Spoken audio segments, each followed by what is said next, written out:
ಎಲ್ರಿಗೂ ಬೆಳಗಿನ ಶುಭೋದಯ. ಇವತ್ತೇನಪ್ಪ ಅಂದರೆ ನಮ್ಮಪ್ಪ ಶಿಸ್ತಾಗಿ ಡ್ಯೂಟಿಗೆ ರೆಡಿಯಾಗಿ ಹೊರಟ್ರು. ನಾನು ರೆಡಿಯಾಗಿದ್ದೆ. ನನ್ನ ತಮ್ಮ ಅಷ್ಟರಲ್ಲಿ ಬಂದ. ಅವನ ಜೊತೆ ಹೋಗೋಣ ಅಂತ ಹೇಳ್ಬಿಟ್ಟು ಅವನ ಹತ್ರನೇ ಬ್ಯಾಸ್ಕೆಟ್ ತಗೊಂಡು ಅವ್ನ ಗಾಡಿಯಲ್ಲೇ ಕೂತ್ಕೊಂಡು ಬಂದವನು ಗಾಡಿ ಕ್ಲೀನ್ ಮಾಡ್ಕೋತಾ ಇದ್ದೆ.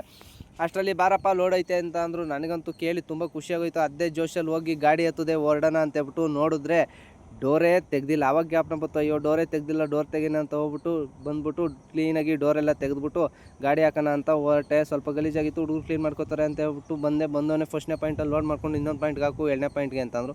ಸರಿ ಆಯ್ತು, ಎರಡನೇ ಪಾಯಿಂಟ್ಗೆ ಹಾಕೋಣ ಅಂತ ಹೇಳ್ಬಿಟ್ಟು ಎರಡನೇ ಪಾಯಿಂಟ್ಗೆ ಹಾಕ್ಬಿಟ್ಟು ಕ್ಲೀನಾಗಿ ನಾನೇ ಬೆಲ್ಟ್ ಹೊಡ್ಕೊತಾಯಿದ್ದೆ. ಯಾಕಪ್ಪ ಬೆಲ್ಟ್ ಹೊಡ್ಕೊತಾಯಿದ್ದೀನಿ ಅಂದರೆ ನಾವು ಇದು ಸ್ವಲ್ಪ ಲೋಡ್ ಜಾಸ್ತಿ ಇತ್ತು, ಹಂಗಾಗಿ ನಾವೇ ಹೊಡ್ಕೋಬೇಕು. ಯಾಕೆಂದರೆ ಯಾವ್ಯಾವ ರೋಡ್ ಹೆಂಗೆ ಇರ್ತದೆ ಹೇಳೋಕ್ಕಾಗಲ್ಲ. ಹಂಗಾಗಿ ಅದಕ್ಕೆ ಸರಿ ಆಯಿತು ಅಂತೇಳ್ಬಿಟ್ಟು ನಾನೇ ಕ್ಲೀನಾಗಿ ಟೈಟಾಗಿ ಬೆಲ್ಟ್ ಹೊಡ್ಕೊತಾಯಿದ್ದೆ. ಹುಡುಗರು ಸ್ವಲ್ಪ ಟೈಟಾಗಿ ಬೆಲ್ಟ್ ಹೊಡಿಯಲ್ಲ ಅಂತೇಳ್ಬಿಟ್ಟು ಕ್ಲೀನಾಗಿ ಬೆಲ್ಟೆಲ್ಲ ಹೊಡ್ಕೊಂಡು ಅಷ್ಟರಲ್ಲಿ ಫೋನ್ ಮಾಡಿದ್ರು, ಬಿಲ್ ಆಗೈತೆ ಬರಪ್ಪ ಅಂತ. ಅದಕ್ಕೆ ಶಿಸ್ತಾಗಿ ಬಿಲ್ ಇಸ್ಕೊಂಡು ಹೊರಟು ನಮ್ಮ ಹುಡುಗ ಡೋರ್ ಹಾಕೋತಿದ್ದ. ಡೋರ್ ಹಾಕ್ಕೊಂಡು ಇಬ್ಬರು ಹೊರಟವ್ರೆ. ಸೀದಾ ಬಂದು ಅಷ್ಟರಲ್ಲಿ ಒಬ್ಬ ಪೋಟರ್ ಬೈಕವನು ಮಳೇಲಿ ನೆನಿಬಾರ್ದು, ಬಿಸಿಲಲ್ಲಿ ಒಣಗಬಾರ್ದು ಅಂತ ಒಳ್ಳೆ ಐಡಿಯಾ ಮಾಡ್ಕೊಂಡಿದ್ದ. ಅದು ನೋಡಿ ನನಗಂತೂ ತುಂಬ ಖುಷಿ ಆಯಿತು.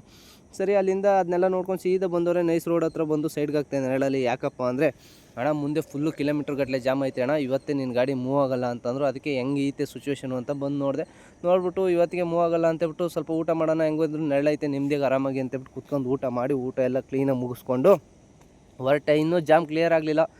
ಜಾಮ್ ಇವತ್ತೇ ಕ್ಲಿಯರ್ ಆಗೋಲ್ಲ, ಇವತ್ತಿದ್ರೆ ಆಗಲೆಲ್ಲ ಇಲ್ಲೇ ಇರಬೇಕಾಯ್ತದೆ ಅಂತ ಯೋಚನೆ ಮಾಡಿಬಿಟ್ಟು ಕಾರ್ಗಳು ಹೋಯ್ತಿದ್ದು.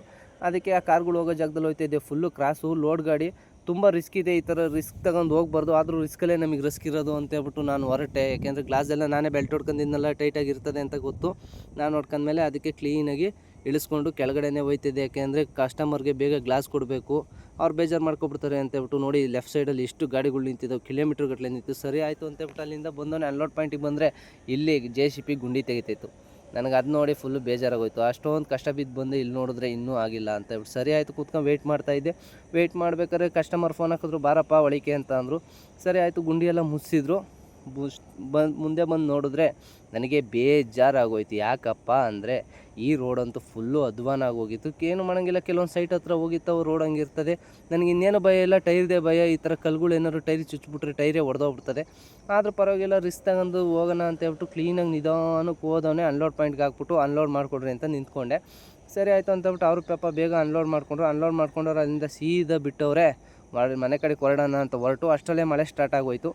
ಇನ್ನು ಫುಲ್ಲು ಜಾಮ್ ಆಯ್ತದೆ, ಏನು ಮಾಡೋಂಗಿಲ್ಲ, ಇದೇನೋ ಮನೆ ಬರೋ ಅನ್ಕೊಂಡು ಹೋಯ್ತಾ ಇದ್ದೆ. ಅಷ್ಟರಲ್ಲೇ ಒಬ್ಬ ಬೈಕನ್ನು ಟ್ರಾಫಿಕ್ನ ನೋಡಿ ಬೇಜಾರಾಗ್ಬಿಟ್ಟು ಮೇಲೆ ಹತ್ತಿಸ್ಕೊಂಡು ಇಬ್ಬರು ತಗೊಂಡು ಬೈಕ್ನ ಮೇಲೆ ಹತ್ತಿಸ್ಕೊಂಡು ಹೊರಟರು. ಅಲ್ಲಿಂದ ಬಂದೆ, ಕೆರೆಗೆ ತಗಲಾಕೊಂಡೆ. ಅಲ್ಲಿಂದ ಶಿಸ್ತಾಗಿ ಹೊಟ್ಟೆ. ಈ ವಿಡಿಯೋ ಇಷ್ಟ ಲೈಕ್ ಮಾಡಿ, ಶೇರ್ ಮಾಡಿ, ಸಬ್ಸ್ಕ್ರೈಬ್ ಮಾಡಿ.